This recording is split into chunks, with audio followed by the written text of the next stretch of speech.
Tous les musulmans connaissent l'hadith selon lequel l'argent ne diminue pas lorsqu'on fait la charité. Par conséquent, donner l'argent que nous avons durement gagné est une fausse économie. L'argent gagné augmente en fait notre richesse. Un professeur de Harvard affirme exactement la même chose dans le cadre d'une recherche scientifique. Notre religion nous dit depuis plus d'un millénaire que la charité est importante. Mes recherches, qui remontent à 25 ans, montrent que plus on donne à la charité, plus on s'enrichit. Vous constatez que lorsque vous donnez $1 à une œuvre de charité, vous récupérez en moyenne 1,60 $ au cours des années suivantes. Lorsque j'ai pris connaissance de cette étude, j'ai été stupéfait. Je me suis dit, c'est sûrement la main de Dieu. Mais cela n'avait aucun sens. J'ai pensé que mes données étaient erronées. La vraie richesse ne se trouve pas seulement sur votre compte en banque. Elle se trouve dans les bénédictions que vous partagez. Dans l'islam, faire la charité, c'est comme augmenter votre récompense en aidant ceux qui sont dans le besoin. Vous ne vous contentez pas de gagner de bonnes vibrations,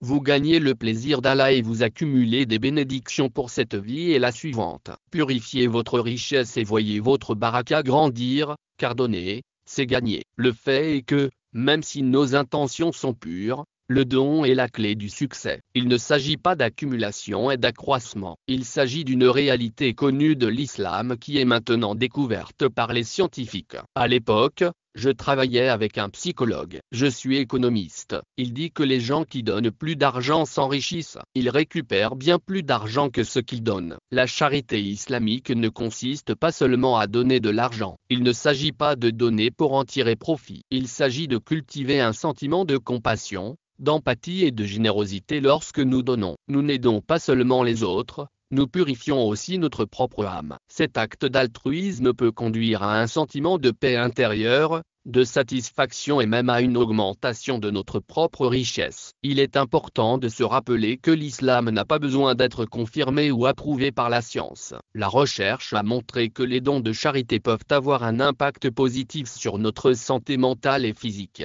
sur nos relations et même sur notre bien-être économique. Lorsque nous donnons aux autres, non seulement nous les aidons, mais nous créons également une société plus équitable, ce qui, en fin de compte, profite à tous. Des études ont prouvé que les personnes qui font des dons à des œuvres de bienfaisance se déclarent plus heureuses, plus satisfaites de leur vie et même en meilleure santé physique. Lorsque vous donnez de l'argent, vous résolvez des problèmes et votre esprit change. Vous devenez une personne plus efficace. Les personnes qui résolvent des problèmes et donnent leur argent sont des personnes qui se sentent, elles sont plus efficaces et gagnent plus d'argent. J'ai parlé de l'aspect pratique, mais je pourrais aussi vous dire que les gens pensent que vous êtes plus beau. J'ai des données à ce sujet, et elles sont incroyables. Les femmes trouvent les hommes plus attirants lorsqu'ils sont perçus comme généreux.